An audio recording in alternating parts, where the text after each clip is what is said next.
I think the guy that we're going to hear from, and you were the first one that pinpointed it, but I think we're going to start to hear buzz over the next couple of weeks about Isaiah Williams, wide receiver from Illinois.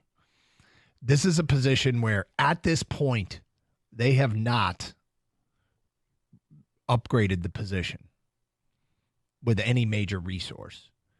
They have lost a contributor in Josh Reynolds. The opportunity is there for someone to seize this. This guy seems to be incredibly talented, probably went undrafted because of his size. He's a smaller receiver.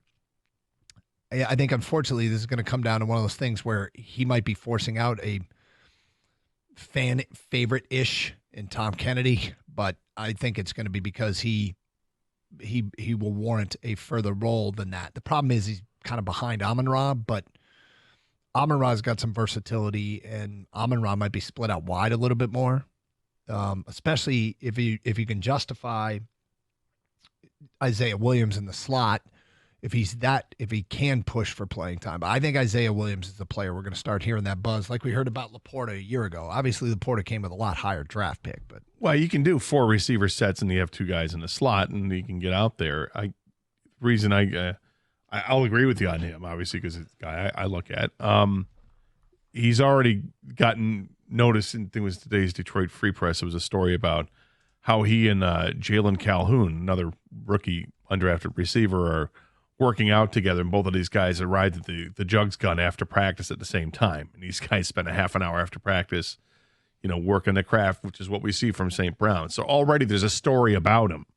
And knowing how effective he was and kind of prolific he was at Illinois for the last 2 years, I mean, he caught a ton of passes for a school that's not really known for it, even though they have changed their offense. Yep. Still a ton of passes, 68 catches in 2 years or whatever the number is. It's huge. I would agree with you on Isaiah Williams. On the defensive side of the ball, I was tempted to, but I'm not going to go with this guy. But I'm going to tell you a guy that I'm going to be watching and listening for very closely. And I actually think you are as well. Matthew Betts. Curious about him. Yeah. Really intriguing. I don't think the hit rate of CFL guys to the NFL is great. I think we see gaudy stats in the CFL. It's a different type of football, and it's certainly a lower rung of football. But I'm going to keep an eye on that. But that's not the guy I'm really predicting. The guy I'm really predicting is Mekhi Wingo, the defensive tackle from LSU. Eyes in your own paper. Yeah, did you same thing? It's all right. I got another one too, but yeah, Mekhi Wingo is another guy I look at. We're talking about, first of all, DJ Reader isn't suiting up here, and he's still coming back from that injury. But a player that has, I think, some physical skills that can be really, really indicative of players that take off. He's got incredible quickness and speed. He's going to get an opportunity here early in camp. And it's a position that I also think he's going to get an opportunity because they would love to see. I don't think they're thinking about not extending a Lee McNeil, but you're always kind of got to keep an eye on which players you aren't going to extend. Even if their play is worth it, it's kind of goes back to, okay, his play is worth it, but we can save a little money because they got big ticket items that they've already locked up and others coming in the future. So I think Wingo's got a mixture of physical abilities, the great quickness, and opportunity. Yeah, I think that his pedigree coming from LSU, playing on the defensive line there, playing in the SEC, I think there's a lot to want to unpack and a lot to want to see there.